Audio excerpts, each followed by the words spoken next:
Bueno, muy buenas tardes para todos. Seguridad social en debate, diálogo abierto, sustentado por el Centro de Estudios de Políticas Públicas.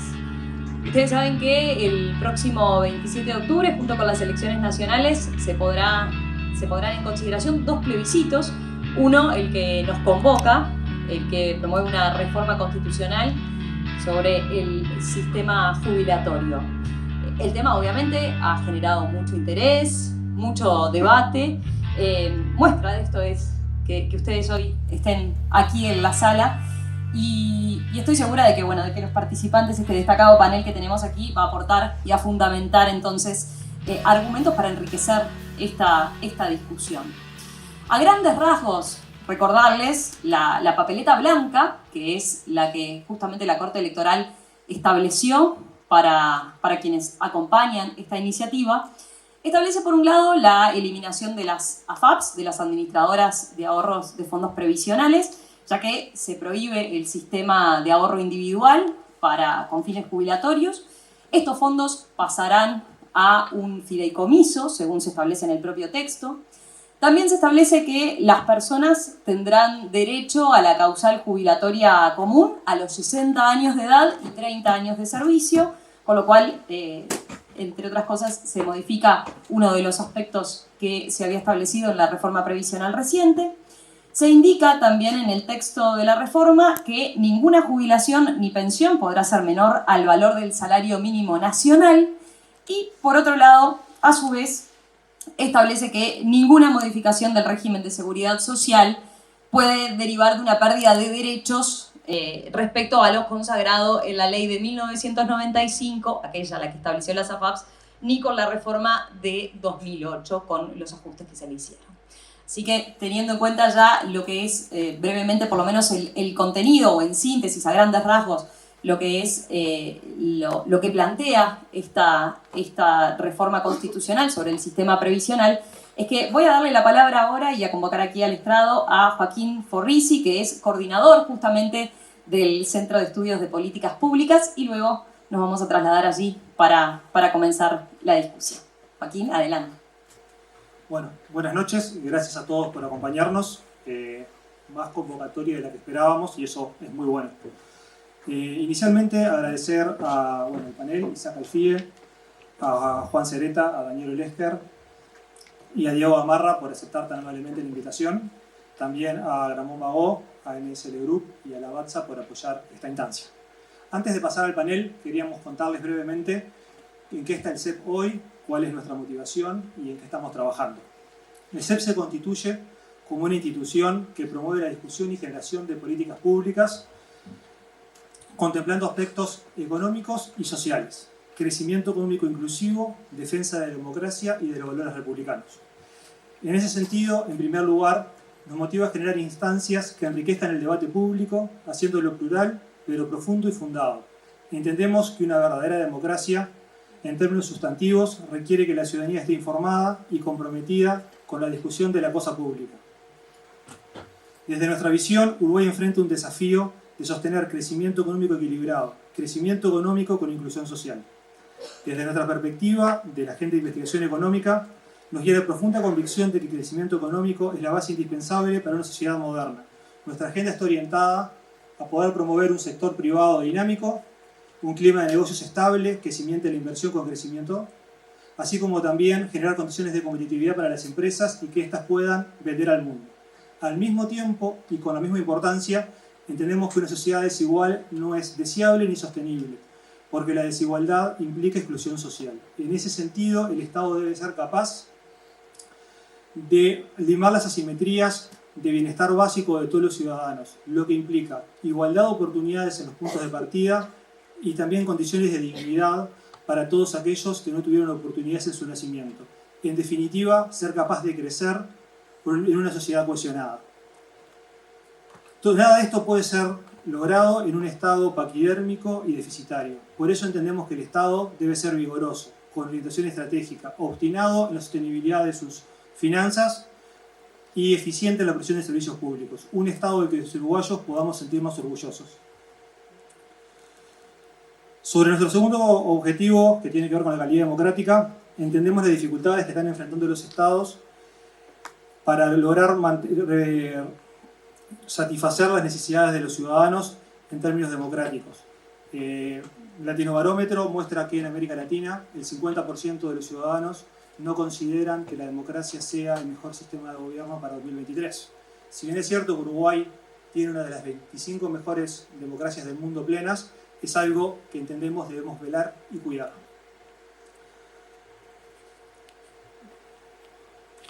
En síntesis, entendemos que defender la democracia requiere de redoblar los esfuerzos para que ésta pueda responder de mejor manera a los problemas que tiene la ciudadanía. En este contexto, nuestra agenda de trabajo se guía en investigación, difusión y formación. En cuanto a difusión, estamos programando para el próximo mes un evento sobre política carcelaria y reinserción social que anunciaremos en las próximas semanas. Y en términos de formación, hace unos 20 días iniciamos un diploma en políticas públicas. El diploma consta de 10 sesiones donde los participantes tratan temas tales como Estado de Derecho, democracia, economía, ambiente, entre otros. Esas sesiones son impartidas por académicos de primer nivel y en general las sesiones transitan desde un diagnóstico del estado del arte actual sobre ese tópico en Uruguay, luego se analiza cuál es la experiencia internacional y cómo otros países han resuelto esos problemas, y por último hay un panel abierto donde el moderador y los participantes intercambian sobre cuál es la factibilidad de poder aplicar las experiencias globales en Uruguay. En forma anecdótica tuvimos como dos gratas sorpresas con el diploma. La primera es que esperábamos baja convocatoria y tuvimos más de 100 participantes inscriptos, de los cuales el lugar físico era restrictivo y podemos participar a 40 de ellos, y los próximos están invitados a participar en la próxima corte, que será el año próximo. Y la otra es cuál es el perfil de las personas que se inscribieron al diploma. Para nuestra sorpresa, la mediana de la edad de los participantes del diploma es 23 años, el 45% son mujeres y en su mayoría son estudiantes universitarios próximos a graduarse o recién graduados. Tenemos la convicción de que formar jóvenes en temas tan diversos y relevantes tiene un alto impacto en ellos, pero a su vez en la ciudadanía, en formar ciudadanía. Es una pequeña semilla que logra sembrar la cultura del debate informado, que trascienda las formulaciones falaces y promueva la mejora de la calidad de la discusión ciudadana. Para seguir, quiero agradecer al directorio del CEP por la confianza que han depositado en nosotros. Muchas gracias. Y por último, un especial reconocimiento a Adrián Peña, quien falleció tristemente siendo director ejecutivo del CEP en abril pasado. Con Adrián conversamos muchas veces en verano sobre cuál era el rol que debía tener el CEP y trascender en la vida pública. Él tenía un conocimiento muy claro de qué buscaba. Él buscaba que el CEP fuese una usina de ideas para promover un mejor Uruguay.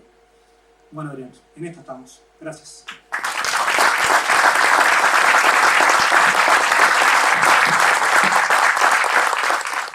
Muchas gracias, Joaquín.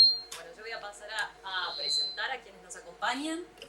Isaac Alfied se desempeñó como ministro de Economía y Finanzas, como senador de la República y desde marzo de 2020 hasta diciembre de 2023 como director de la OPP, de la Oficina de Planeamiento y Presupuesto. Es profesor de macroeconomía en la Universidad de la República y fue profesor de matemática y estadística en la misma casa de estudio, además de profesor de finanzas públicas y macroeconomía en la Universidad de Montevideo. Juan Cereta, que ejerce la docencia en la Facultad de Derecho de la Universidad de la República desde hace más de 20 años. Es consejero por el orden docente de la Facultad de Derecho de la Universidad de la República. Fue fundador de la Clínica de Litigio Estratégico y el Centro de Litigio Estratégico. Coordinador del Laboratorio de Casos Complejos en Derechos Humanos y responsable de la Unidad de Extensión y Actividades en el Medio. Diego Gamarra es profesor e investigador de alta dedicación del Departamento de Derecho de la Universidad Católica. Es docente de Derecho Político, Derecho Constitucional y Conceptos Generales del Derecho. Entre los años 2018 y 2020 se desempeñó como director del Departamento de Derecho Público y entre los años 2020 y 2022 como director del Departamento de Derecho de dicha universidad. Integra el Sistema Nacional de Investigadores, donde se ha especializado en la investigación de Derecho Constitucional. Y Daniel Olesker fue senador de la República, ministro de Desarrollo Social y ministro de Salud Pública. Se ha desempeñado como profesor de Economía del Trabajo, Economía del Uruguay y Globalización en la Universidad de la República, como director de investigación del Instituto Cuesta Duarte del PIT-CNT y como asesor de diversas organizaciones nacionales e internacionales en materia de mercado de trabajo. A los cuatro, gracias por estar hoy acá. Voy a explicar brevemente el formato que vamos a seguir, el formato de la discusión. Los participantes van a tener 10 minutos cada uno para exponer respecto al plebiscito. Es una exposición libre, siempre y cuando se ciña a los 10 minutos. Yo les voy a ir avisando a los 9. El orden ha sido definido como por orden alfabético. Y luego, cuando terminen esa primera ronda de exposiciones, vamos a tener una segunda ronda donde allí cada uno va a poder hacer comentarios adicionales, realizar aclaraciones, complementaciones o contestaciones también según lo considere. Y finalizada esa segunda ronda, que también va a ser por orden alfabético, vamos a repetir el orden, habrá un espacio para preguntas del público, así que desde ya los convoco a que si quieren ir haciendo llegar preguntas, hay un número de WhatsApp. Bueno, buenas tardes a todos. Gracias al centro por la invitación. Romina me ahorró la primera parte, que yo iba a decir las características fundamentales de la reforma. Yo te agrego dos. La primera es que el Estado extiende la obligación de garantizar a todas las cajas paraestatales, que hoy no la tienen, de garantizar los pagos, las obligaciones de las cajas paraestatales, la notarial, la bancaria y la profesional, lo cual no es menor, es un cambio sustancial y en materia financiera también. Y la segunda, que crea un fideicomiso, que es un fideicomiso de administración, que para mí es inentendible porque pone un costo adicional de algo que no es nada, porque en realidad los bonos tienen que ir a un lado y después hay que aguardarlos hasta que venzan y cobrarlos. Más allá de eso, yo voy a tratar de ser breve y separando los temas. Lo primero para mí es una afirmación, para mí se trata de una propuesta alocada, sin ninguna investigación sobre los impactos que tiene. Directamente, ¿cuál es el problema que hay que resolver en todas las sociedades con la previsión social? Es un problema de sostenibilidad. ¿Qué es la sostenibilidad en términos llanos? Bueno, es que la promesa de pago se pueda cumplir. Estrictamente lo que está pasando, si de aprobarse la reforma, es que la promesa de pago seguramente no se puede cumplir. Entonces, básicamente lo que pasa es que todos los nacidos a partir de la década del 90 del siglo pasado, claramente no van a recibir el pago que se le está prometiendo. No lo pueden recibir por variados motivos. A su vez, obviamente, genera una retroactividad del año 95, que vamos a ampliar alguna cosa después, que genera problemas. Está la confiscación de los ahorros de los trabajadores de por medio, con los juicios que nos están anunciando una cantidad de juristas, ¿sí? Y bueno, y básicamente son esos afecta a las finanzas públicas, pero no solo las finanzas públicas de manera directa, sino que afecta una cantidad de compromisos que va a asumir el país, y de manera indirecta, además de afectar de manera directa, afecta de manera indirecta por dos vías: una por la vía de la suba de los intereses, claramente; la segunda porque va a afectar la tasa de crecimiento de la economía, que ya de por sí es muy baja, y por lo tanto los recursos para atender otras obligaciones sociales y otras obligaciones del Estado no sé de dónde van a salir, o mejor dicho, podemos imaginar.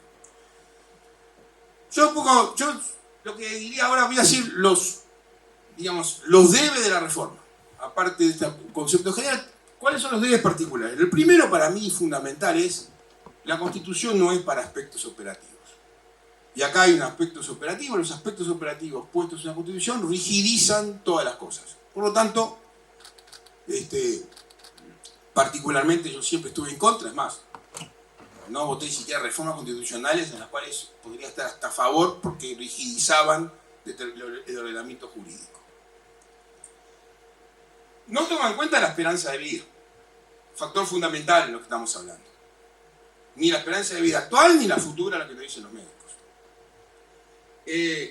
Omite lo que está pasando en economías, en países iguales, con los mismos desafíos demográficos, o quizás hasta menos desafíos demográficos que nosotros, que están llevando las edades jubilatorias mínimas a 65 años, quizás hasta 67 en algún caso y en algún caso más.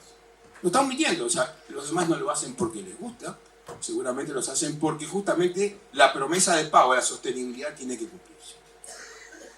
Además, congela una edad de retiro a los 60 años, edad que en Uruguay tiene más de un siglo ya de vigencia, cuando la esperanza de vida no llegaba a 51. Claramente, creo que antes hacían las cosas de manera pensando más en el futuro. No toma en cuenta, aparte, nuestro problema demográfico. De hecho, hace 30 años nacían 58.500 niños por año, hoy nacen 31.000. Con lo cual esto le pone presión también justamente a un sistema que nos genera ahorros, que hay que pagar con lo que se recauda. Más allá de eso, obviamente el afiliado, nosotros los trabajadores perdemos el control que tenemos, aunque sea vía la cuenta que nos manda la FAP, porque BPS hace más de 15 años que no manda los aportes. Antes tenía obligación de mandarlo, en algún momento se recibieron, hoy más de 15 años no los manda.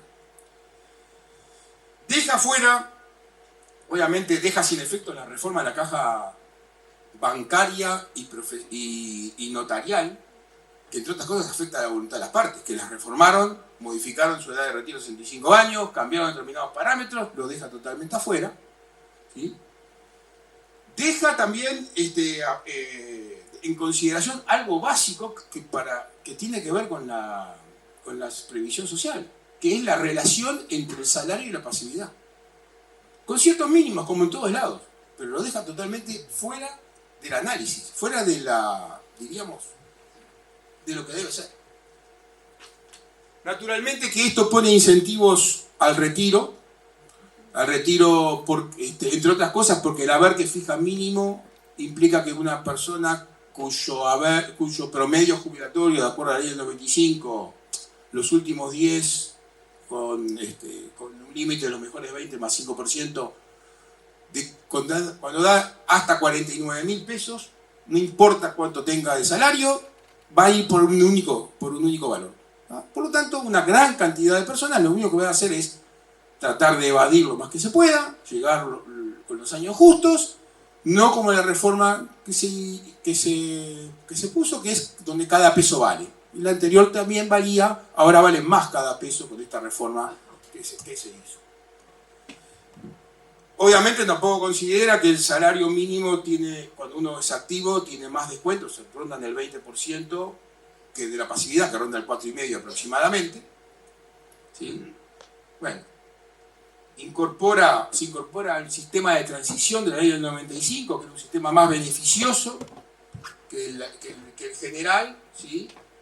Y además, a la retroactividad al año 95, se abre una caja de Pandora de juicios por todos lados, además de los juicios que nos dicen, hay aspectos operativos, aspectos positivos importantes, como qué pasa con nuestras liquidaciones anteriores de IRPF, con los excedentes que nos devolvieron, con las retenciones que nos hicieron del IRPF, qué pasa con las rentas vitalicias del Banco de Seguros, qué pasa con las pensiones hereditarias o las herencias que están pagas. No sé, la verdad, no sé, nadie me lo supo decir. Pero además, si todo esto fuera poco, genera inequidades y efectos regresivos que algunos voy a detallar. Bien importantes. A los 60 años y 30 años de servicio, los únicos que están en capacidad de jubilarse en general son las personas de ingresos medios altos y altos y con profesiones poco exigentes. De hecho, la prueba de eso es que el promedio de edad de jubilación es 63. ¿Sí? O sea que esto, a los que quiere, supuestamente dice que va a beneficiar, claramente no los beneficia. Va a pasar parecido con la ley de los 50, que beneficiaba a un núcleo de personas que claramente no eran los salarios más bajos. Impide la jubilación activa, que es una cosa bien importante, que aparte es bien justa, sobre todo con la mayoría de los afiliados que es industria y comercio, que prácticamente todos los que tenían jubilación por otras cajas, bueno, podrían tener otro trabajo de actividad. Con industria y comercio no se podía tener jubilación activa. Ahora, esta ley, en principio, esta reforma lo impide. ¿Sí? Hay un caso patético. Un afiliado, por ejemplo, una persona que se jubiló de la caja profesional, la caja bancaria, con jubilaciones de 100.000 pesos, que son bastante comunes, 80, 90, 100.000 pesos, y puede cobrar una pensión, su esposa puede cobrar una pensión o algo con menos de un salario mínimo, de 15.000 pesos, por ejemplo. Sí, un minuto nada más, no sé cómo voy a hacer. Bien, esa persona cobra, porque es por cédula, por prestación, cobra una prestación adicional. Ahora, una persona que cobra 22.000 pesos en el BPS, 23.000 no cobra nada adicional. O sea, es absolutamente regresivo. Naturalmente el problema del salario mínimo nacional, todos lo vivimos, el salario mínimo se fue deteriorando porque tenía un problema con una cantidad de prestaciones ligadas. En el año 2004 se solucionó creando la BPC, creo que algo tengo que ver en esa solución, en esa ley, ¿sí? Y bueno, y el déficit de las cajas paraestatales, que pasa a ser financiado por el Estado, ¿sí? No es menor. El déficit de las cajas paraestatales, la caja profesional, las cajas paraestatales están quebradas o van camino, o con esta ley quiebran seguro. La caja profesional va a poner 100 millones de dólares seguro de pique y va a 500 millones de dólares en cuestión de 15, 16 años de déficit, así con estas normas. Dame un segundito, tengo muchas más cosas, pero bueno.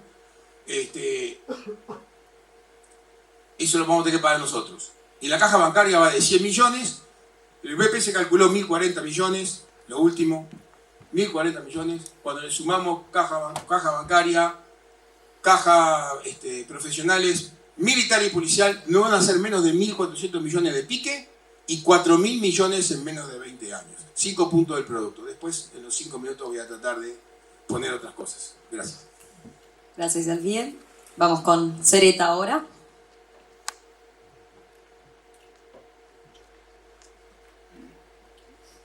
Bueno, buenas tardes.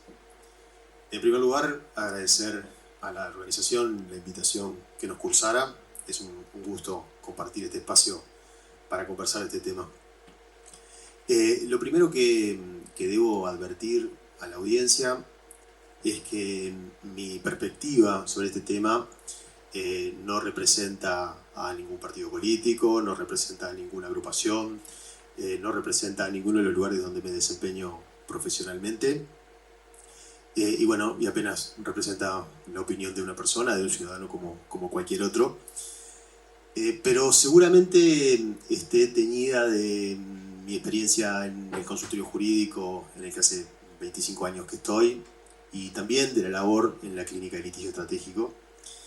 Y digo esto porque es habitual que en el marco de esos ámbitos tomemos contacto cotidianamente con personas que reciben prestaciones de seguridad social del entorno de los 15.000 o 17.000 pesos por mes. Y es ahí donde muchas veces me pregunto cómo hacen para sobrevivir. Y les diría que mis argumentos para apoyar la papeleta de la reforma parten de una base fáctica que es bastante similar a la de los detractores de la reforma, sobre todo en lo que tiene que ver con el diagnóstico. Yo diría que en ese sentido no tengo muchas diferencias con el diagnóstico que hay sobre el sistema de seguridad social en el Uruguay.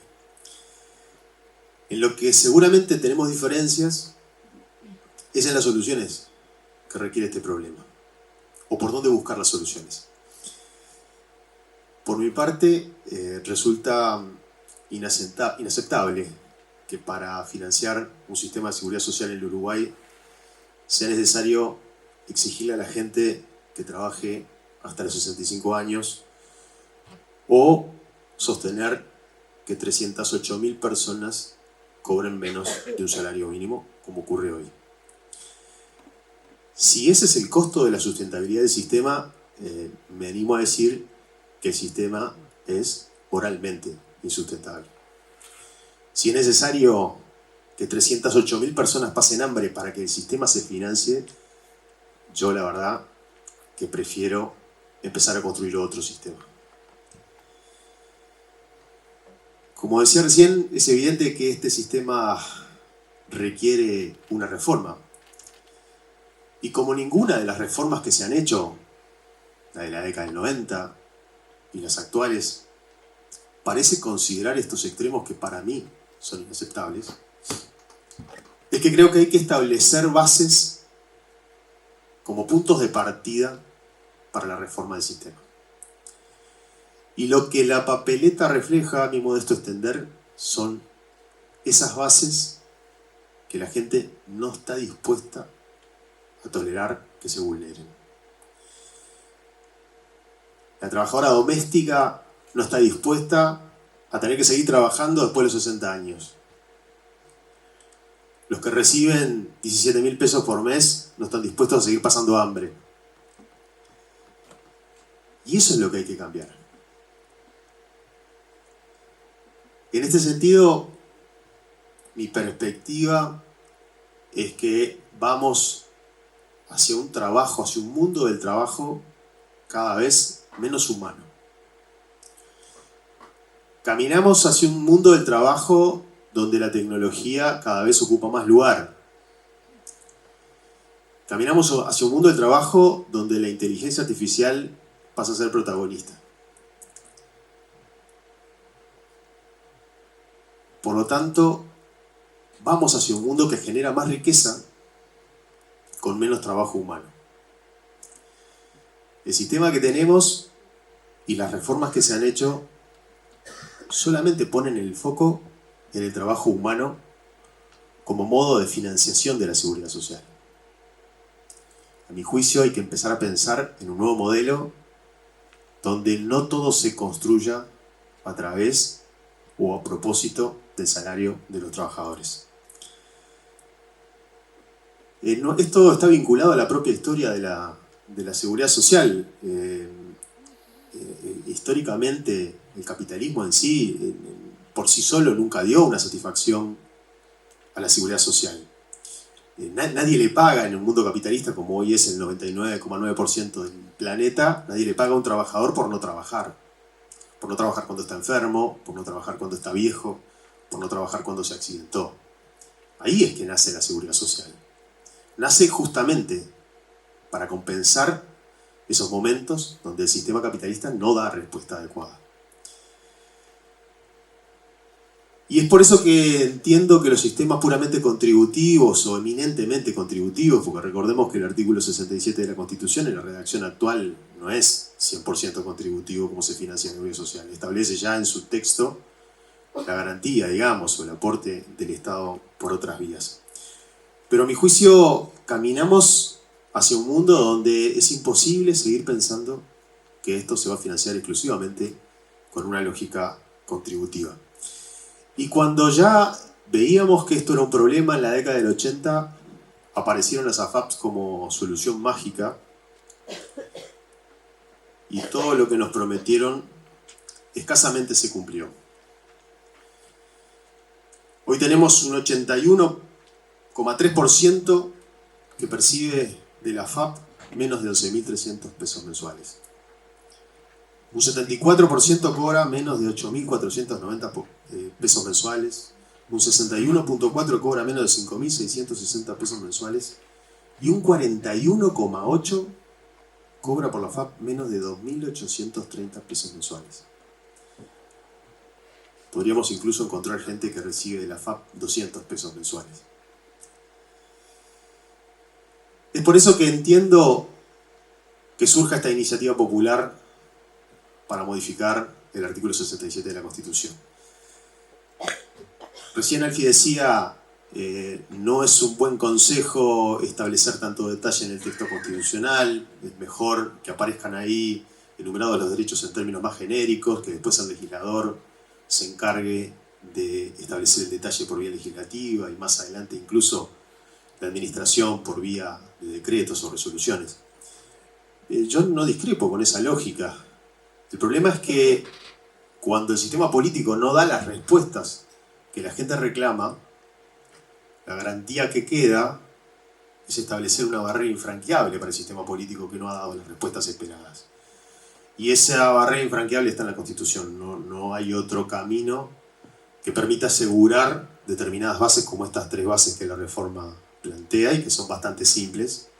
Las podemos resumir en tener el derecho a no trabajar después de los 60 años si uno quiere, percibir por lo menos un salario mínimo y eliminar el lucro que significa las AFAP del sistema de seguridad social.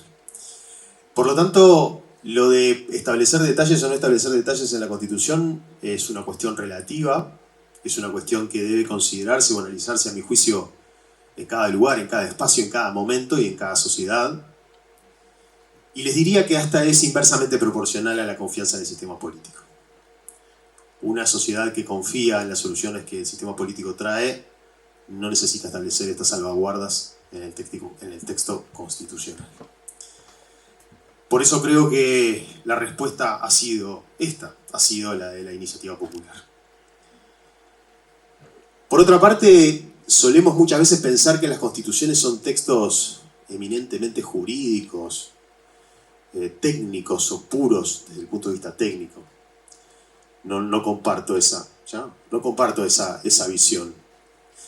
Las constituciones para mí, ojalá Diego coincida en esto, pero ojalá que piense igual que yo, pero las constituciones son instrumentos puramente políticos.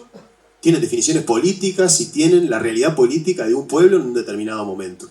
Por lo tanto, si la gente entiende que estas bases son imprescindibles para ponerle límites infranqueables al poder político, bienvenidos sean. Por último, no quería obviar una mención especial a que la seguridad social no solamente está en nuestra Constitución en el artículo 77, sino que está recogida en un montón de instrumentos internacionales de materia de derechos humanos que Uruguay ha ratificado.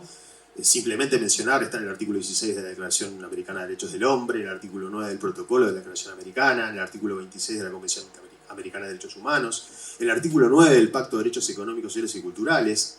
Y así como está recogido, también está recogido el principio por el cual las prestaciones de seguridad social tienen que ser suficientes, el principio de la suficiencia. Y eso es lo que 308.000 uruguayos hoy no ven satisfecho. Por lo tanto, seguramente la respuesta que hoy dan es esta iniciativa popular. Muchas gracias, perdón por la extensión. Gracias, Sereta. Vamos con Gamarra. A ver si funciona así. Bueno, buenas tardes. Muchas gracias. Comienzo agradeciendo al Centro de Estudios de Políticas Públicas por la invitación. Es un verdadero gusto integrar este panel y empezar a hacer alguna contribución que siempre me parece que vale la pena el debate público. Digo, para eso estamos y esperemos que podamos dar alguna idea. Lo primero que tengo que decir es que esto es como una carrera contra reloj, porque como además lo vienen viendo también mis compañeros, porque además el proyecto de reforma es particularmente largo y los minutos son particularmente pocos. Entonces voy a tener que prescindir de algunos argumentos económicos, en eso me ayuda la exposición de Alfie, por supuesto, y me voy a enfocar en algunos aspectos centrales del proyecto, indicando algunos defectos que me parece que son incompletas y algunas consecuencias que creo que no pudieron ser previstas de lo que se terminó escribiendo. Y todo eso fundamentalmente desde una perspectiva del derecho constitucional por razones de especialización. Antes de ingresar a esa tarea, lo que quiero hacer es una especie de consideración previa sobre las características del texto. No solo me parece que es un texto muy largo y bastante abigarrado, sino que tiene la particularidad de que recurre a decenas de artículos de leyes ordinarias en un proyecto de reforma constitucional. Esto me preocupa mucho más como un problema de calidad democrática que impide un debate a cabalidad del proyecto en toda su extensión. Estoy seguro que nadie puede leer todos esos artículos, yo no lo hice para venir a hablar acá. Sino que me preocupa mucho más por ese problema, digamos, de carencia democrática que como un problema de técnica constituyente, que por supuesto que también lo es. No son buenas las revisiones en ningún caso, y menos de la Constitución a leyes vigentes. Es un proyecto, insisto, excesivamente detallado, pero paradójicamente impreciso e incompleto en definiciones muy relevantes. Comencemos un poco el análisis. Lo que se propone y se va a plebiscitar es una reforma, como se dijo, del artículo 67 de la Constitución, de una forma algo extraña, porque lo dividen en numerales sin que haya un acápite previo, y después se incorporan además una serie de disposiciones transitorias que van de la letra V' a V quíntuple prima, y comienza el proyecto diciendo que la seguridad social es un derecho humano fundamental, no susceptible de lucro. Es incuestionable que se trata de un derecho humano, actualmente lo es, bajo el artículo 67 vigente, y lo es de nuestra Constitución de 1934, también lo es de acuerdo a los instrumentos del Derecho Internacional de Derechos Humanos, como bien lo mencionó Juan, pero sin embargo me parece que el calificativo adicional de fundamental es por lo menos curioso y problemático. En general se alude a los derechos humanos, que son por definición fundamentales, o alternativamente a derechos fundamentales, siguiendo la terminología de la Ley Fundamental de Bonn. Pero mezclar estas dos cosas genera una disonancia en términos de sistemática constitucional que lleva a dudas acerca de si esto no supone una jerarquización de este derecho así calificado por encima de otros que no tienen el rótulo de fundamental, como por ejemplo el derecho a la salud, a la educación, etc. Creo que al final de cuentas no, pero el problema se genera innecesariamente. También se dice que el derecho no es susceptible de lucro. Y acá, de nuevo, esto me genera algo que parece claro, una de lo que decía Juan son las bases, me genera dudas. Porque un derecho es un derecho subjetivo, una situación jurídica subjetiva. Y es eso lo que según la Constitución no tiene fin de lucro y no el conjunto de actividades o negocios en el marco del sistema institucional montado para asegurar. Podríamos analizar casos y ver que en realidad están prohibiendo una serie de cosas que creo que no se previeron, pero el tiempo apremia, ven que voy yendo rápido porque los temas importantes vienen después. Voy a meterme ahora sí en el primer tema, creo, grande de la reforma, que está en el numeral 6, y que refiere a que ninguna jubilación ni pensión podrá ser inferior al valor del salario mínimo nacional. Aquí creo que el tenor literal del texto es contundente, es claro, no se refiere a un valor mínimo por persona, sino que se refiere a un valor mínimo por prestación, por jubilación o por pensión. Y esto es una diferencia muy significativa porque puede pasar, y de hecho pasa en una cantidad de casos, que un único individuo tenga derecho a tener más de una prestación, más de una jubilación o pensión. Esto genera una profunda injusticia que se estaría constitucionalizando, ¿no? Una injusticia, una situación de inequidad que quedaría insalvablemente plasmada en la Constitución entre quienes trabajan y quienes son pasivos y entre quienes reciben una jubilación o pensión o quienes tienen derecho a recibir más de una, que resultarían arbitraria y desmedidamente beneficiados por el texto que tal como está planteado. Solo esto me parece que es una razón suficiente para generar una oposición a la reforma. Es una inequidad que no puede estar plasmada en la Constitución y esto no hay ley interpretativa que lo arregle. Paso al segundo tema grande de la reforma, que está en el numeral 7 y que refiere a la edad de jubilación. La causal de jubilatoria común pasa a establecerse en los 60 años con 30 años de servicio. Más allá de los inconvenientes desde el punto de vista económico que se venían mencionando, más allá de que esto supone darle la espalda a la demografía uruguaya, genera problemas de sostenibilidad del sistema y un incremento desbocado del gasto, quiero apuntar un punto adicional. Con eso se llevan puestas las cajas y las soluciones que se encontraron con la participación de todos los involucrados para hacer el sistema sostenible. Y además creo que se falta con esta medida la idoneidad para alcanzar el fin que al menos se anunció por parte de los promotores que esta disposición tenía. Se ha argumentado que las personas que están próximas a los 60 años y pierden su empleo tienen una verdadera dificultad para conseguir un trabajo nuevo y que esto se vería aún incrementado y la desprotección sería mayor si es que si es que para recibir la jubilación tienen que esperar todavía más tiempo. Este es un problema social que obviamente conmueve y que me parece que merece una atención urgente y que merece una medida. Pero la reforma lo hace barriendo absolutamente con todo, entre otras cosas con las cajas, y lo hace sin atender con la política pública a los casos objetivos, porque además se maneja el tema de la edad, pero no el otro factor que son los años de servicio. Y la mayoría de personas en este grupo de afectados no llegarían tampoco a jubilarse por no completar los años de servicio, así que sería inidóneo también para alcanzar ese fin. Paso al tercer gran tema de la reforma, que es la prohibición del mecanismo de ahorro individual con fines jubilatorios y la gestión del sistema necesariamente a través de personas públicas, estatales o no estatales. Aprovecho un paréntesis para mencionar que sería la primera vez que se reconoce constitucionalmente a las personas públicas no estatales, una digresión nomás. Y bueno, esto definitivamente a lo que apunta es a la supresión de las AFAP y al sistema del ahorro individual, y en las disposiciones transitorias se establecen cuáles son los pasos para instrumentar el cambio de régimen. Y concretamente en ella se dispone el cese de las actividades de las AFAP como un máximo de 24 meses para cesar sus actividades, el traspaso de los fondos que ahora administra las AFAP al BPS para que a su vez luego lo aporte como fideicomitente a un fideicomiso, y después también establece que los afiliados a las AFAP, tanto activos como pasivos, pasan a quedar exclusivamente comprendidos por el régimen del BPS con carácter retroactivo a la fecha de afiliación.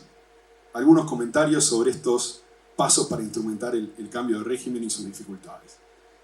La primera es que para mí se genera una incerteza innecesaria y obviamente indeseable en materia de aplicación de la reforma en el tiempo. Porque la reforma de aplicación inmediata, tal como está redactado, pero sin embargo las AFAP deberían seguir desarrollando sus actividades durante un tiempo. Lo usual en estos casos, la técnica lo que sugiere es diferir la entrada en vigor de la reforma durante un tiempo. Como eso no sucede, se genera una falta de claridad que desde mi punto de vista es muy problemática entre qué aspectos de la reforma quedan postergados, excepcionados y cuáles no, mientras las AFAP están todavía, permítame esto medio lírico, viviendo sus últimos minutos, ¿no? ¿Qué pasa ahí? En conexión con ese tema y también con la transición, percibo que hay una dificultad enorme administrativa y que hay tiempos que parecen francamente insuficientes para poder hacerlo. Porque hay que revisar, ordenar y conciliar más de 1,5 millones de casos desde 1996 en adelante. ¿Cuánto tiempo lleva eso? ¿Es suficiente con el personal del BPS? ¿Tienen que hacerlo las AFAP con su personal mientras van camino al matadero? Todo esto además debería revisarlo, o debería definirse, son aspectos de muchísimo detalle que están en la reforma, en una ley reglamentaria, que la ley dice que deberá existir. ¿Cuánto tiempo lleva aprobar una ley de esas características, con toda esa complejidad? Y mientras tanto el plazo corre, y si no se cumple con él, se va a generar un verdadero caos en materia de prestaciones de seguridad social, además de responsabilidad estatal, sin dudas, según yo consigo.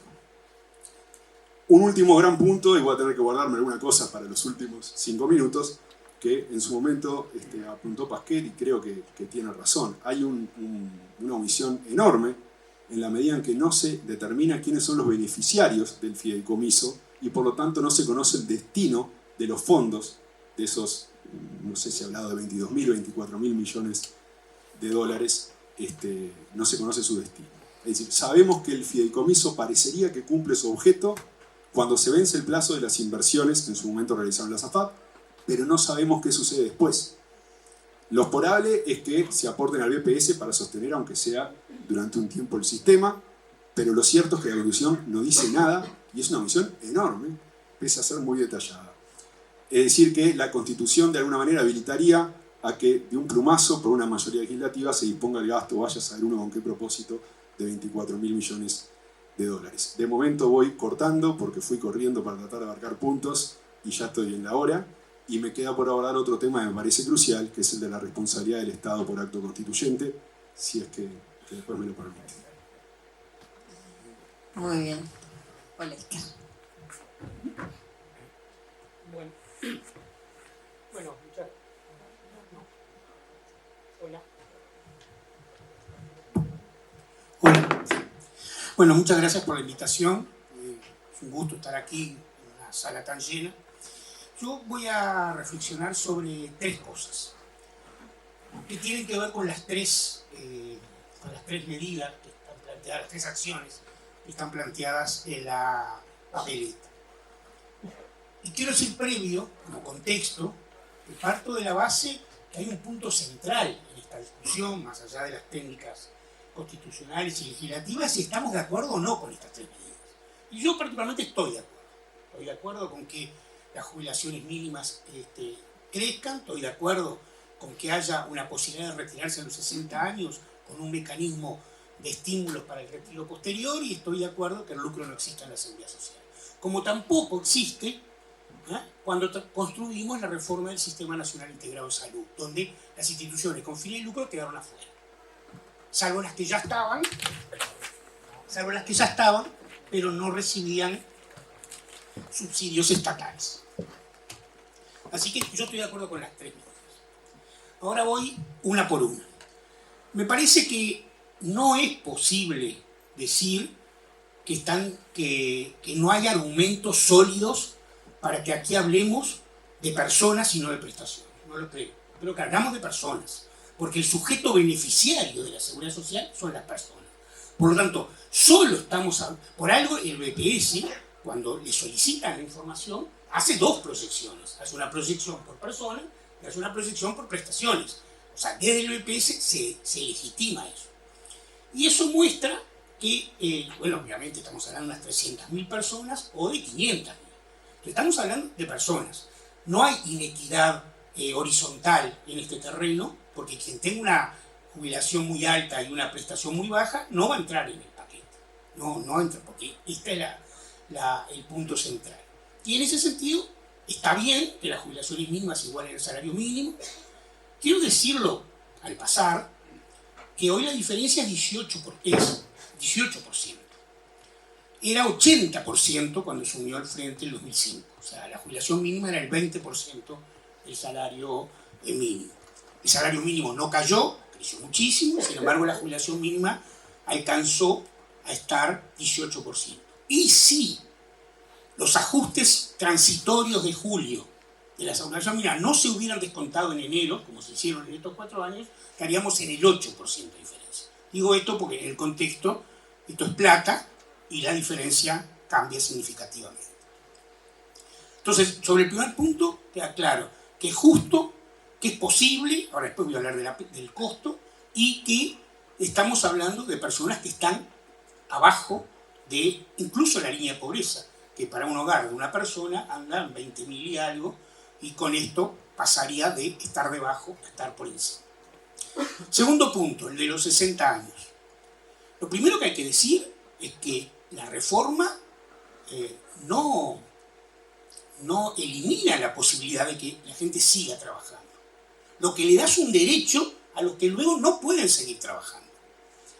Espero que no me desdiga, pero hay un estudio de Graciela San Román que dice que en los países que se aplicó este aumento de edad, un porcentaje muy alto no tuvieron posibilidad de mantenerse en el mercado de trabajo. Y es a esos a los que va dirigido esta definición de los 60 años, porque después el legislador puede generar muchos mecanismos para que se incrementen, se den estímulos para la continuidad en el mercado de trabajo, pero a quienes no pueden hacerlo, les permite jubilarse a los 60 años. Y el tercer punto es el de las AFAP. Bueno, está claro, Juan ya dio algunas cifras sobre la jubilación promedio que se paga.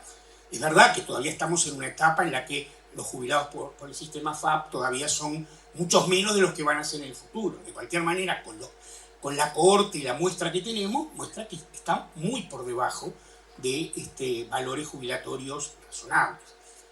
La tasa de reemplazo iba a llegar a 100%, se decía en los documentos del 96, y estamos muy por debajo. Y como dije hoy, igual que en el sistema de salud, yo creo que el lucro no debe existir en este derecho. Yo no digo que en todos los derechos no debe existir, bueno, yo no lo digo, pero creo que en este no debe existir. Y por otra parte, no se puede hablar de confiscación de ahorros porque los ahorros van al fideicomiso y está bastante garantido su uso, y además dice que el fiduciario tiene que ser estatal.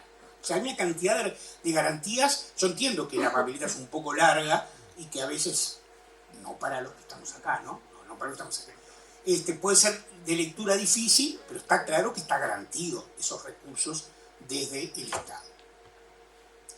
Ahora voy al costo. Bueno, tomando la base de que... A ver, yo creo que nosotros no podemos discutir, no hacer metaproyecciones sobre lo que va a pasar dentro de 25 o 30 años. Creo que es un error.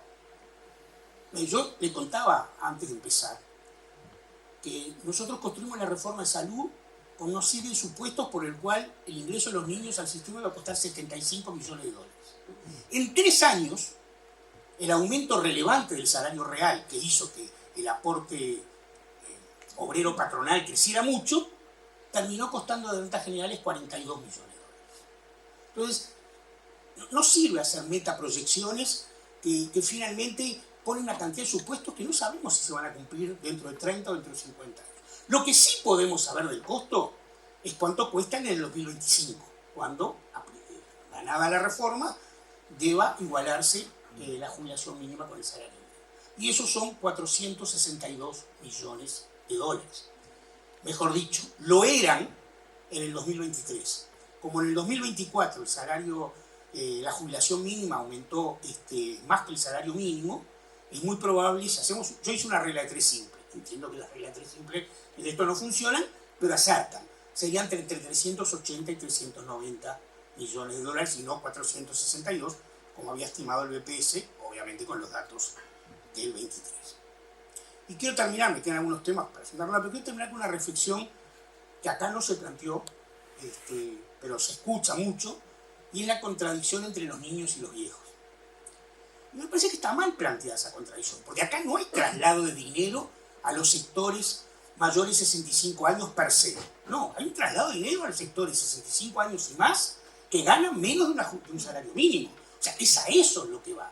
No es que, o sea, no vale comparar 20% de pobreza infantil y 3.5% de pobreza mayores de 65 años, porque los que están en el juego de la discusión son los que están bajo la línea de pobreza, o muy cercano a eso. Entonces, no vale discutir esto generacionalmente, sino que discutirlo socialmente. Y socialmente no hay transferencia. Y termino diciendo que me extraña en esta cuestión de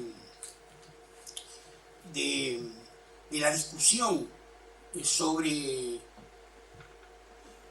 los viejos y los jóvenes, que los mismos que plantean la discusión sobre la inequidad que esto genera en el traslado de niños a viejos, no tomen en cuenta el efecto que tiene, también en una supuesta contradicción entre jóvenes y viejos, la extensión de 5 años afectando el desempleo juvenil, que es por lejos el más alto. Entonces, la tasa de actividad en los de 60 a 65 años es muy baja, o sea, los cambios van a ser irrelevantes. En cambio, el desempleo entre menores de 29 años es, no me acuerdo de memoria, pero el triple, por lo menos, del desempleo promedio. Entonces, está claro que alargar la vida de trabajo en un contexto en el cual, también hay que decirlo, estamos en una meseta del empleo en términos de un dinamismo. Y no estamos yo no me refiero al 2020-2025, me refiero al 2015-2025.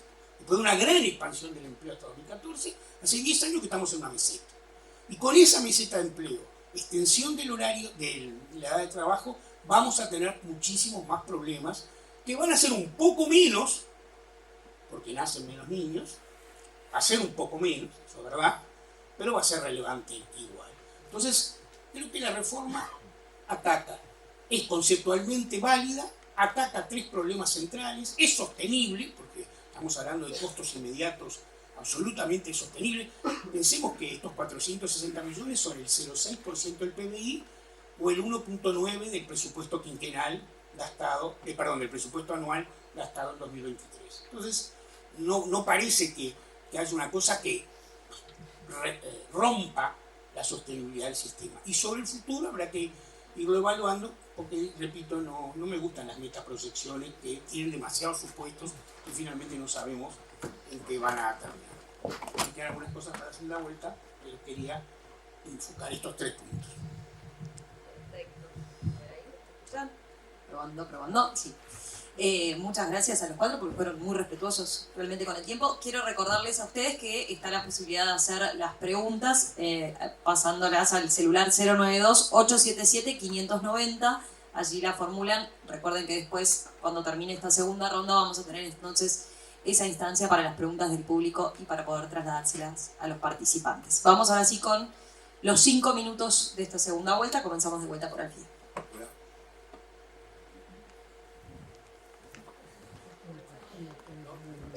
¿No tiene allí? Perfecto. Bueno, gracias. A ver, me motiva a seguir primera cosa, cuando se habla de los saberes que se cobran por las AFAP, me parece todavía el sistema no maduró. Entonces, ¿cómo se puede decir que el promedio era 7.000 pesos hace 2 años? Sí, era 7.000 pesos. Había gente que tenía 3 años de aporte, 5 años de aporte, o un poco más, o 15 años de aporte. Todavía no maduró. De hecho, el promedio pasó de 7.000 a 9.500 en 2 años. El promedio. Quiere decir que los marginales cobran bastante más. O sea, lo que importa es el análisis marginal, no importa el promedio. Para los economistas más. Si no somos análisis marginal, no somos economistas para empezar a hablar. Más allá de eso, Yo puedo discrepar que la salud no tenga fines de lucro. Como me dijo un médico de tu partido, además me dijo, mire, la institución no tiene fines de lucro. Tenemos como miles de individuales con altos fines de lucro dentro del sistema.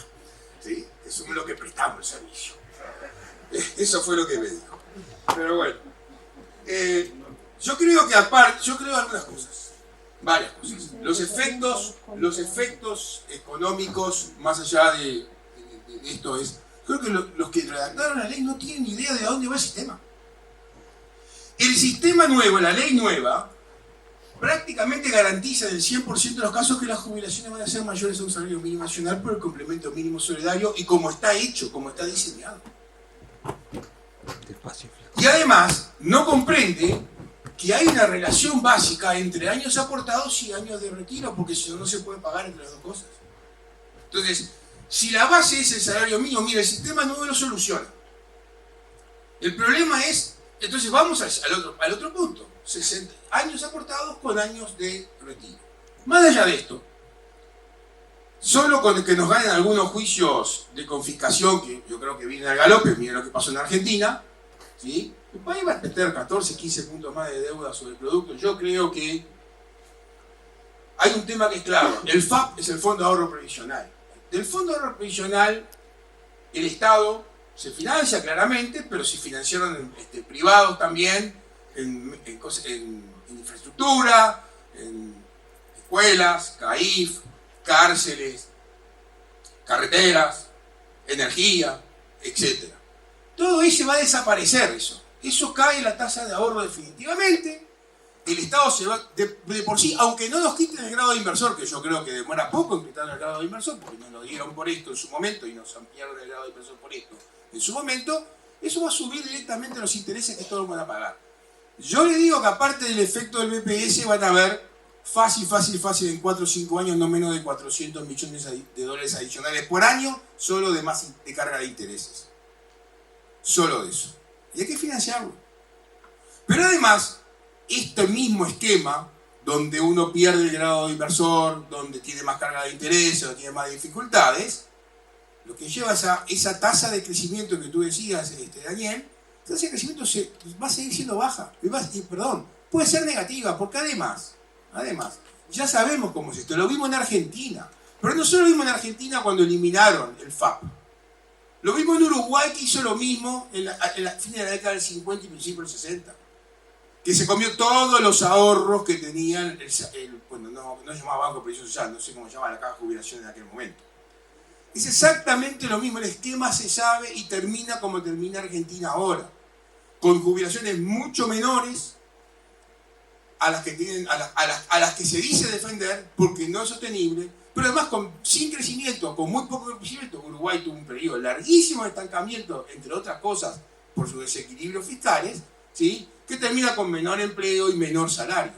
Eso es como el ABC de esta historia. Entonces, de vuelta, hay cosas que me parece a mí increíble que se hayan soslayado este análisis. Por eso yo digo que esto es algo que no está pensado. No están pensados los efectos dinámicos, que son totalmente perversos y muy fuertes sobre la actividad en general, que al final todo se financia con lo que se produce.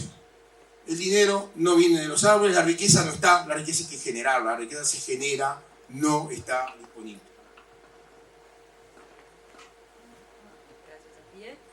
Vamos con Cereta. Ahí comparte. Va. Bueno, desde mi más absoluta ignorancia en los términos de la economía, me pregunto, pensaba ahora, ¿cómo le preocupará a alguien que recibe una prestación de 17.000 pesos y vive en un asentamiento la pérdida del grado inversor o la pérdida de otros valores macroeconómicos? Peor no le puede ir. Y es a esas personas a las que la reforma le va a dar una respuesta, que por lo menos van a llegar al salario mínimo. Es decir, a mi juicio, insisto con que tenemos que cambiar el chip y empezar a pensar en un sistema con una lógica menos de seguro, menos inspirada en el sistema alemán de los seguros sociales y más inspirada en la redistribución de la riqueza. Pero bueno, esto no es esta mirada, digamos, del sistema político y los economistas no es originaria y peculiar del Uruguay, suele ocurrir eso. Respecto a ese planteo de escenarios apocalípticos, es habitual que en la defensa, o mejor dicho, en intentar desacreditar algo que uno no está de acuerdo, se apele a exageraciones, eso es habitual en el debate. En estos días que se cumplen 20 años de la reforma del artículo 47 de la Constitución, también por iniciativa popular en el 2004, recuerdo que los detractores de aquella reforma decían que con el pasaje del agua al sistema público se iban a confiscar los tajamares de la gente. Bueno, no hubo ningún tajamar, todo el mundo siguió con sus tajamares. Muchas de estas cuestiones que se anuncian son más retóricas que otra cosa. Sé que es cortito este lapso, me quiero adelantar a lo que Diego seguramente va a decir, que sé que en esos puntos no coincidimos en absoluto, que tiene que ver con la confiscación. Para mí, de ninguna manera hay una confiscación. El dinero o los valores que están en manos de las AFAPs de cada uno de los trabajadores es propiedad de los trabajadores en los términos de la ley, pero es una propiedad con muchísimas limitaciones porque solo tiene un objetivo, solo tiene un fin, y ese fin no va a ser alterado por la reforma. Y por otra parte, plantear esto así implicaría prohibir a los estados modificar los sistemas de seguridad social, como está ocurriendo con la mayoría de los sistemas de AFAP en el mundo, que se están abandonando y se está volviendo sistema público. Eso implicaría, y sobre todo como en este caso que es producto de una iniciativa popular, significaría ni más ni menos que restringir la democracia en términos concretos, sobre todo la democracia directa. Por eso, decía recién, suele ocurrir que el poder político se considera más sabio que los gobernados. Eso es algo, no es original del Uruguay. Y también, tampoco es original del Uruguay que pretenda imponer las soluciones que el sistema político cree mejores, aunque la gente no las quiera. Y es ahí donde esa gente, esos espectadores del sistema político se transforman en protagonistas y habitualmente se rebelan contra la injusticia, se rebelan y luchan por una mejor calidad de vida, por una mejor calidad de vida para todos, donde las necesidades de los más postergados no financien los privilegios de otros. Gracias. Muy bien, gracias Ereta. Vamos con Gamarra. Bueno, me toca ver el tema de la responsabilidad del Estado por acto constituyente, por acto constitucional, pero lo que quiero, en virtud de lo que se generó en el intercambio de las participaciones, quiero insistir en que el texto es lapidario, en decir que no es un valor mínimo por persona, sino por prestación. Eso surge de un tenor literal contundente, no hay dos lecturas posibles, y si uno apela a otros criterios, el resultado es el mismo, porque tratándose ahora no siempre, de un derecho humano, la lectura va a ser la más favorable a la persona y por lo tanto, ante dos lecturas posibles va a ser la más amplia, va a ir a cubrir la mayor cantidad de personas. Por donde se lo mire, el resultado da ese con lo que está escrito, y es una injusticia dramática que quedaría constitucionalizada. Voy al tema de la responsabilidad del Estado. No voy a ponerme la cuestión teórica si es responsabilidad por acto lícito o ilícito, según se considere o no a la Convención Americana integrada o no a la Constitución, porque en cualquier caso, para lo que hay que analizar estos efectos es lo mismo. Aquí hay dos posibles damnificados, por un lado las AFAP, por otro lado los ahorristas. En el caso de las AFAP, la disposición transitoria V⁻⁻ establece que no será responsable el Estado por lucro cesante. Eso supone reconocimiento de responsabilidad del Estado respecto de todos los otros elementos que pueden componer el daño resarcible, es decir, daño emergente y eventualmente daño moral. Eso es la perspectiva interna. Como daño emergente obvio, me parece son los despidos de los 500 empleados de las AFAP que van a pasar a quedar sin empleo. Eso me parece que es el daño emergente que debería repararse, entre otros posibles que uno podría pensar. De cara a la responsabilidad internacional, esta limitación del lucro cesante no es relevante porque el artículo 27 de la Convención de Viena de Derecho de los Tratados dice que los actos de derecho interno, aunque sean constitucionales, no pueden invocarse para dejar de cumplir un tratado internacional. Internamente sí, es difícil un juez, y yo comparto, un juez no debería condenar porque hay una norma constitucional que veda condenar por gruesante, pero internacionalmente esa barrera dura poco. Respecto a los ahorristas, yo creo que técnicamente, efectivamente existe una expropiación porque hay una titularidad de un derecho, tanto el artículo 21 de la Convención Americana de Derechos Humanos como el 32 de la Constitución, es leído con un concepto amplio de propiedad y de bienes, no es el propiedad del Código Civil, no es el derecho real de dominio, es cualquier derecho susceptible de valor, según la jurisprudencia constante de la Corte Interamericana, y esto lo sería. El artículo 111 de la Ley 6.703 establece que los titulares de los fondos son los ahorristas, y sí comparto en que es una propiedad muy acotada. Es una propiedad que está absolutamente restringida, que tiene derecho a ser dispuesta en ocasiones muy puntuales, con determinados reintegros y con la posibilidad de que el saldo acumulado integre el haber sucesorio, pero esos derechos definitivamente existen y están ligados a esa idea de titularidad, y la apropiación, digo, por definición supone que un titular de un derecho muta y que pasa a ser un sujeto público, en este caso sería el BPS, con lo cual existe. El problema, y sobre lo que podemos discutir, es cómo se cuantifica. Y yo creo ahí, a diferencia de otros que han opinado más dramáticamente, que el daño es menor. Porque creo que al ser incorporados al BPS, reconociéndole derechos retroactivamente, eso opera como una indemnización parcial. Eso, de alguna manera, mitiga el daño. Pero todos los otros daños susceptibles de valor, entre otros el derecho a que integre el haber sucesorio, a reintegro de capital en determinados casos, eso algún tipo de valor económico tiene y habría que cotejarlo con lo que puede considerarse indemnización parcial por derechos reconocidos bajo el nuevo régimen. Pero es un tema de cuantificación. Conceptualmente hay expropiación y hay daño, es una cuestión de medirlo. Apuntar como último comentario sobre este tema la responsabilidad, que bueno, primero están las instancias de derecho interno, agotado en subsidio funciona el sistema interamericano, y aquí hay un caso claro en el que se podría llegar a la Convención Americana de Derechos Humanos. Y hay una parte instrumental también de los juicios, no solo por el monto, porque 1,5 millones de personas litigando satura cualquier poder judicial. Eso es una cuestión bastante dramática. Bueno, ahora sí estoy, ¿me queda un minuto? Bueno, nada, decir que por lo que pude ver no sería un caso como en Argentina se ha ido por la vía del CIAI y han existido condenas, pero por lo que vi los accionistas de la SAFAP, ninguno pertenece a estados de los cuales tengamos tratados de inversión, así que creo que la vía del CIAI hasta ahora, salvo que alguno encuentre un accionista minoritario y pueda llevarlo para ahí, igual son muy creativos quienes acuden al CIAI para encontrar algún punto de contacto con un tratado de inversión. Pero la instancia internacional de cajón sería la Convención Americana por violación del artículo 21 que refiere a la propiedad.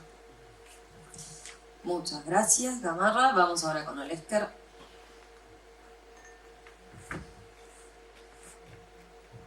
Hola. Bueno, yo voy a hacer algunas reflexiones de cosas que no pude hacer en la primera. Alguna tiene alguna respuesta de lo que se ha dicho acá, pero en general no es mi estilo. No me caracterizo por hacer predicciones catastróficas, digamos, ¿no? Sobre el IVA o sobre el grado inversor. No me parece, la vida dirá si el grado inversor se pierde o no se pierde. La vida dirá si hay que aumentar los impuestos o no hay que aumentarlos, y si hay que aumentarlos, si es el IVA o no es el IVA. Eso lo dirá la vida y lo instrumentarán los que en ese momento tengan que hacerlo. Quiero retomar, pero lo que sí quiero decir son varias cosas. Una, quiero retomar lo que dijo Juan, que la filosofía detrás de esta papeleta, no la filosofía de cada artículo por separado, que creo ya Juan y yo lo hemos expresado, no voy a repetir eso. Creo que la filosofía constructiva de esto es generar puntos no movibles en una eventual nueva reforma a la seguridad social, ¿no? En el caso, bueno, de mi partido, el Frente Amplio, ha propuesto un diálogo de seguridad social si gana el gobierno, y no es lo mismo el diálogo social sin estas tres pilares de base. Dos, porque el de la igualación de salario y jubilación es más de política salarial, de política de ingreso, no necesariamente está asociado a los contenidos de la reforma. Tiene otras importancias que creo ya haber manifestado. Pero son los pilares. Pero no es lo mismo una reforma de la seguridad social nueva que hay que hacer, que yo entiendo que hay que hacerla y entiendo que la que se hizo fue muy mala, no fue eso que vinimos a discutir, pero quiero decirlo. Estos 3 puntos son pilares inamovibles. Vuelvo a insistir con que el pilar inamovible de la edad es inamovible para arrancar el proceso de retiro, no es para el retiro, digamos, ¿no? De hecho, hoy, como ya Juan o Diego que dijeron, el promedio ya está en 62-63. Segundo, comparto con Isaac que para mirar el promedio de las rentas de las AFAP hay que esperar más tiempo, pero de cualquier manera tenemos indicios, tenemos comparaciones, tenemos un índice de Gini construido adentro de las rentas vitalicias otorgadas por la AFAP, que es 0,617, 0,438 es el índice de Gini. Nunca llegamos a 0,617. O sea, algo dice eso sobre la distribución al interior entre los que ganan más y los que ganan menos.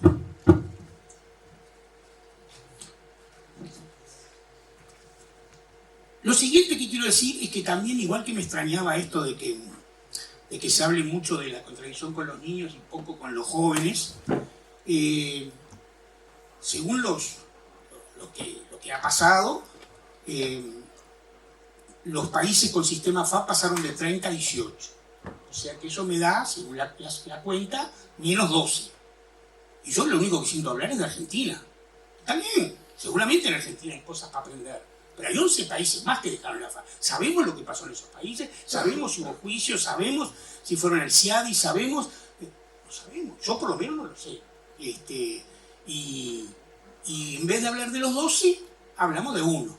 Efectivamente, nosotros estamos muy lejos, quienes respaldamos esta iniciativa, de pensar que ese es el resultado de la cuestión. Tampoco hemos hablado de las cajas paraestatales, pero no hemos hablado de un punto, que es el hecho de que al pasar todos los afiliados a la AFAP, el Estado garantiza, subsidia esa transición, y eso, según datos, no sé si son del BPS o de CIMBE, ahí me queda un poco la duda porque no vi la fuente en el documento que estudié, son 5.300 millones de dólares. Y por último, quiero decir que cuando comencemos a discutir esto, hay que hacer una discusión integral sobre el punto. Porque uno de los grandes dramas que tuvo, a mi juicio, la reforma del sistema de seguridad social, que Juan también lo mencionó, es que cuando uno hace una reforma de un sistema que tiene ingresos y gastos, como hicimos con el Sistema Nacional Integrado de Salud, reforma los ingresos y reforma los gastos. No puede reformar solo una parte, si no es obvio que siempre va a dar mal.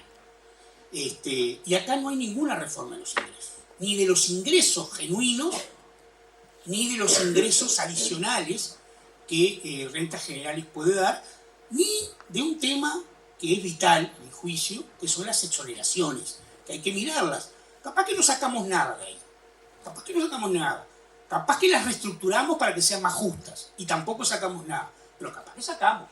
Hoy son, si sacamos la del IVA, que es una exoneración progresiva, porque permite pagar menos los bienes de la canasta básica, son unos 3.7 del PBI, digamos. Es una cifra alta, hay que hurgarla y es una fuente para mirar.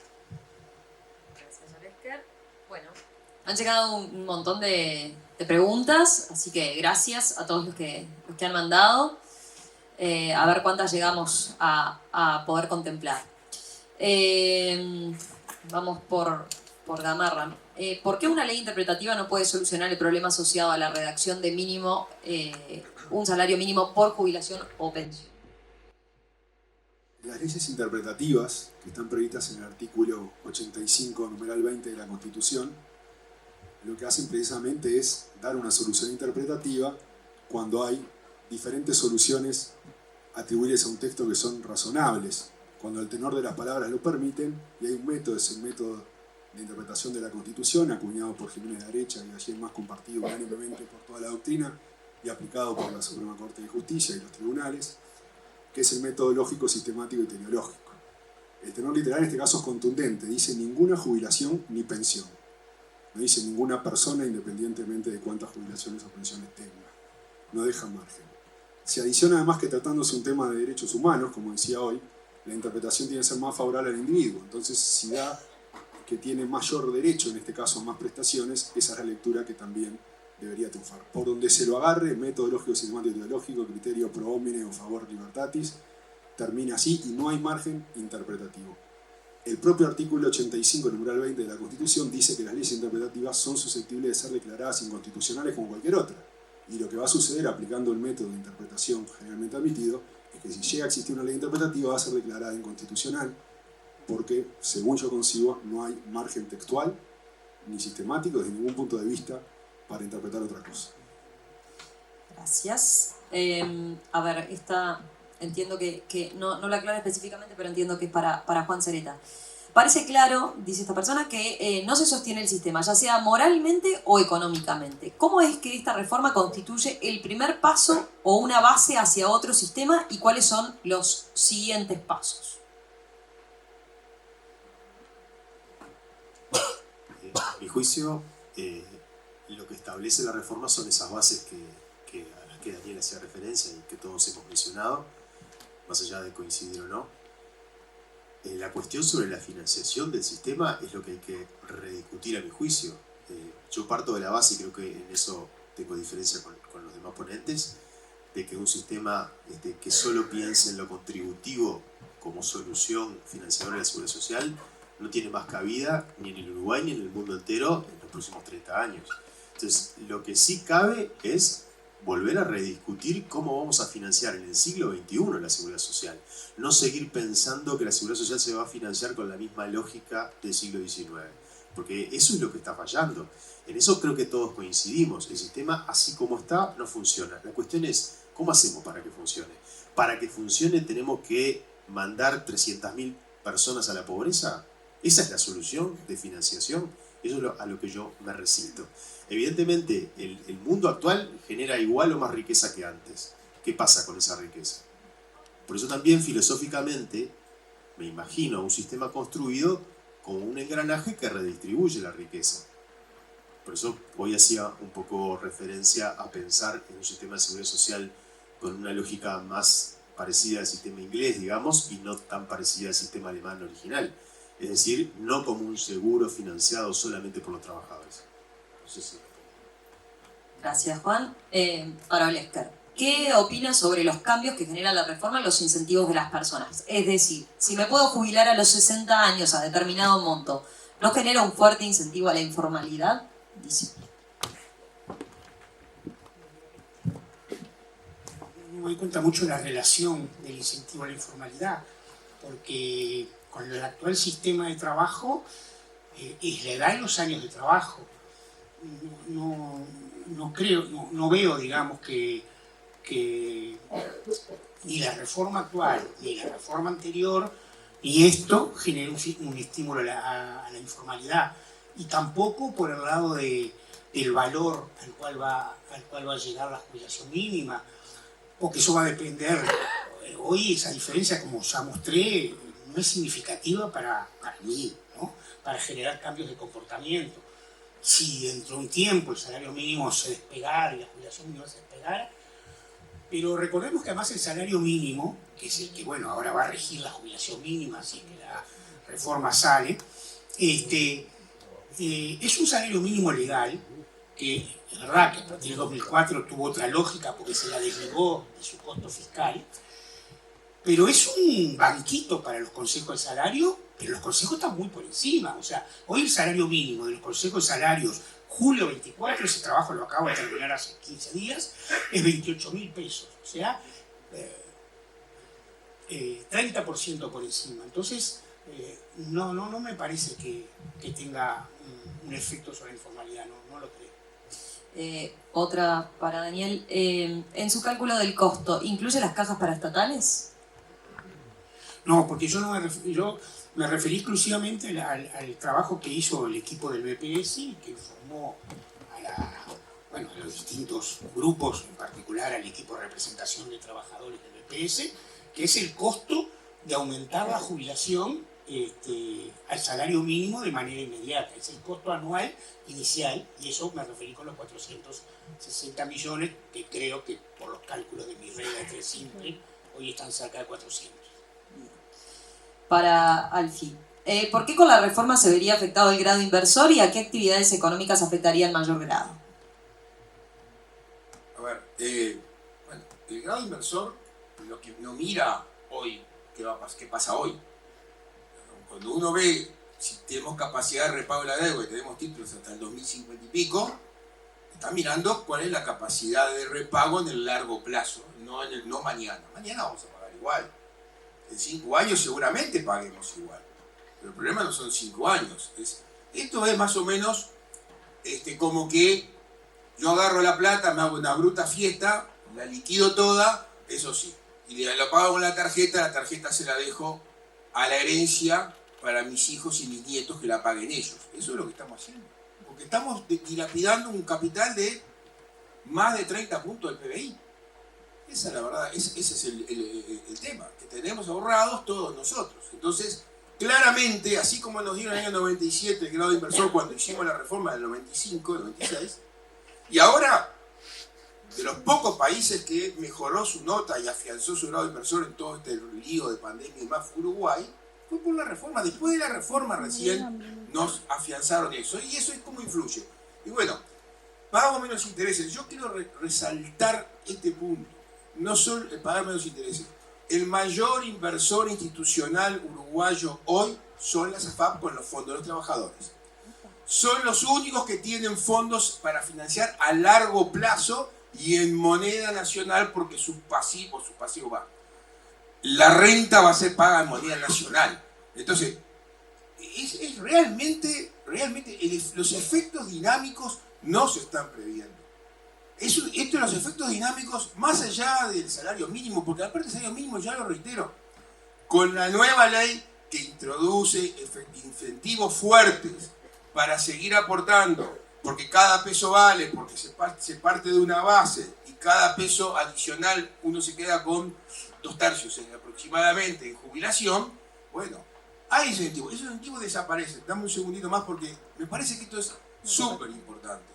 Tú eliminar los incentivos a seguir aportando, eliminar los incentivos a la formalidad al final, porque eliminar los incentivos a seguir aportando. Y la formalidad no es solo una cuestión de impuestos, la formalidad es una cuestión de productividad y organización del trabajo. Un trabajo informal no es productivo, no hay forma de organizarlo razonablemente en las unidades productivas. Entonces, hay efectos dinámicos que van mucho más allá del costo monetario inicial, que realmente puede preocupar más o puede preocupar menos. No es lo que más a mí me preocupa, claramente. Una pregunta que está relacionada con eso era, que le trasladaban, era ¿cómo le afecta a alguien que vive en un asentamiento la pérdida de grado inversor? ¿Es una exageración que hay cientos de miles de jubilados en asentamientos? Bueno, creo que cientos de miles de jubilados en asentamientos no hay. Una cosa que yo quiero aclarar, yo creo que nunca a mí me viste, Daniel, contraponer a los pasivos con infancia. No te digo porque yo soy de los que defiende... Lo dije por las miles de... No, está bien. Yo soy de los que defiende que muchas veces los abuelos son los que bancan a los niños, entonces por eso yo defiendo la baja del IAS en muchos aspectos. A ver, el problema del salario mínimo además como tal, si uno le pone... Yo saco el salario mínimo de la discusión, pongo los otros efectos y el tema de la edad, porque el fundamental, el aumento del costo a largo plazo es el tema de la edad jubilatoria. Uno extiende la cantidad de años de aporte y disminuye la cantidad de años de retiro, que esa es la relación básica. Es que uno no lo ve pero lo siente. Si no hay condiciones de crecimiento, bueno, los más perjudicados son los que menos tienen siempre. La otra cosa es, si el salario mínimo se tiene que volver a hacer lo que se hizo antes, al final va a tener un derecho a un salario mínimo que no va a valer nada. ¿Sí? Yo reitero de Argentina porque la Argentina es el ejemplo paradigmático de combatiendo el capital y queriendo hacer no sé cuántas cosas, miren cómo terminaron. Y terminan mal porque solo se puede terminar de esa manera. Y ese es el punto final de esto. Yo personalmente no le doy la derecha a nadie en materia de ciertas sensibilidades ni ciertos objetivos. Pero lo que pasa es que eso no se puede dar de bruces. Se hablaba de incentivos por ahí. ¿Alguien sabe cuál fue el incentivo? ¿Cómo fue que China empezó a cambiar? ¿Qué hizo Deng Xiaoping, la primera medida que tomó? ¿Y cómo empezó a cambiar China? Fue tan sencillo como decir, antes toda la producción iba al Estado y el Estado le daba a las personas para su supervivencia. Su campesino, básicamente la producción campesina. Lo que dijo es, miren, a partir de ahora, toda la producción es suya, el Estado le cobra tanto. Y el resto va al mercado libre. En 5 años multiplicaron casi por 5 la producción. Y empezó... Es un tema de incentivos. Y acá si ponemos los incentivos para que no se aporte, si es lo mismo ganar, trabajar y aportar años más, y tener mayor retiro, y que cada peso valga porque se suma sobre el salario básico, el complemento básico solidario, ¿o no? Bueno, ya sabemos el resultado. Discúlpeme lo largo. Sigo. Para Gamarra, ¿en qué artículo o ley se basa para decir que las modificaciones de cajas paraestatales quedan sin efecto? ¿No debería el Estado ser garante de contralor genuino desde los organismos de los que depende que los trabajadores completen su historia laboral? ¿Eso no mejoraría la recaudación, suficiencia y cobertura?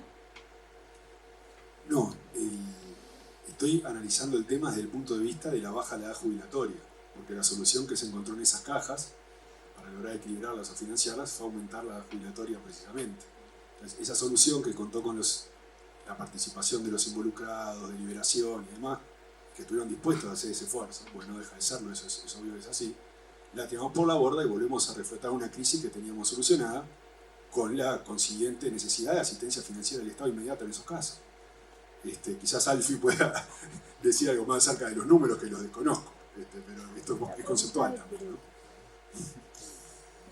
Bien, tenemos que ir cerrando, no me va a dar lamentablemente para cumplir con todas las preguntas, pero una que va para todos. Se señala en este caso, de lo expuesto por el doctor Sereta parece desprenderse que el sistema de seguridad social debe resolver todos los temas de desigualdad de ingresos de las personas mayores de 60 años. ¿Esas desigualdades no deberían ser parte de otros paquetes de medidas independientes de la seguridad social basada en el aporte de los trabajadores? Esto permitiría cumplir, dice, con la sostenibilidad económica del sistema abordado, también las vulnerabilidades individuales por medidas más específicas, tal como se hace actualmente. ¿Qué responden? ¿Quién quiere comenzar? Dale. Hola. No, yo no desprendo de lo que dijo Juan, de que le achaca al sistema de seguridad social que resuelva todas las desigualdades de los adultos mayores. De hecho, cuando yo, es la tercera vez que la voy a nombrar, pero la conozco, entonces la nombro, la reforma del sistema de salud, ¿no? Puso en subsidio una enorme cantidad de tickets y órdenes para los jubilados. No pensó en aumentarle la jubilación para que les salgan mejor. No, lo que hizo fue una tira, ¿no?, de subsidios para eso. O sea, es obvio que hay una cantidad enorme, pero el soporte de la desigualdad de los mayores de 65 años es el haber jubilatorio. Todo lo demás ayuda, sirve que haya tickets y órdenes gratuitas, sirve que haya aspectos de vivienda como tiene el BPS para los jubilados menores de edad, todo eso sirve. Pero el barrote sobre el que se sostiene la mejora de los mayores de 65 años es la jubilación, porque esa es la esencia de su ingreso. Por suerte en un país que además tiene, porque eso es una diferencia con el resto del mundo, más del 90% y pico de cobertura de jubilaciones mayores de 65 años. Tenía 80 y pico antes de la reforma del 2008. La reforma del 2008 hizo aumentar bastante, porque recuerden, bajó los años de trabajo y bueno, en fin, hizo otras, subió mucho, pero estamos del 90% para arriba. Entonces, con esa ventaja de tener una jubilación casi universal, en la jubilación mínima es un factor central de la desigualdad, de la caída de la desigualdad.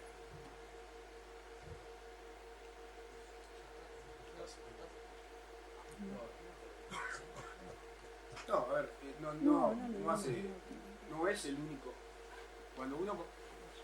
¿No? Hola. ¿Cómo? Acá está, mira, está viendo ahora.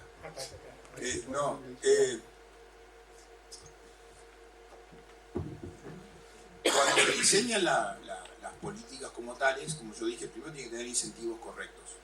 Y esa es la parte para que se alineen a los objetivos deseados y no se desalineen.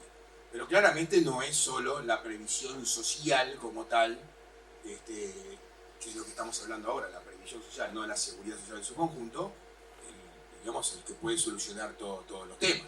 En todo caso, es un puntal bajo determinadas circunstancias, por eso existen históricamente jubilaciones mínimas que no están relacionadas estrictamente con las aportaciones, por eso existe una pensión vejez. De hecho, en Uruguay, en el año, creo que 1916 fue la primera pensión vejez. 65 años, en el año 1919 llegaban muy pocas personas, claramente, pero existía como tal. Después están todo el tema de la seguridad social en sí, la parte de salud, la parte de desempleo, de cargas de familia, etc. Y bueno, y otras políticas. En este caso también, sobre la misma población de la que estamos hablando, que son las personas adultas mayores y más mayores, ¿sí? Hay que tener presente otra cosa, que en Uruguay el sistema de cuidados todavía está en pañales, y capaz que hasta sin pañales. Y eso va a llevar una cantidad de dinero que hay que prever, que es sobre esta misma población. Por lo tanto, también hay que prever eso en la planificación de los recursos. De hecho, estuvimos trabajando en entender cómo se diseña mejor un sistema razonable de cuidados sin la intervención directa del Estado en todo. Porque también nosotros estamos muy inclinados a pensar en que el efector, el prestador del servicio tiene que ser el Estado, no necesariamente tiene que ser. Claramente la sociedad civil tiene un valor fundamental y tiene una tarea fundamental en todo esto, y la propia familia. Pero me fui un poco de tema, pero es el conjunto de la historia. Muy bien. Bueno, vamos cerrando. Yo quiero agradecerle a los cuatro, porque la verdad que fue un debate muy rico. Creo que aportaron muchos elementos. Creo que todos nos vamos con más insumos para esta discusión, para tomar una decisión entonces de cara a lo que va a ser esta consulta popular. Y además agradecerles por el respeto con el que lo hicieron, y por el respeto también entre ustedes y para el público contestando a las inquietudes. Así que gracias a todos, y gracias por supuesto a ustedes por haber participado, y al Centro de Estudios Políticas Públicas por la organización de esto que enriquece el debate público. Que pasen muy bien. Buenas noches.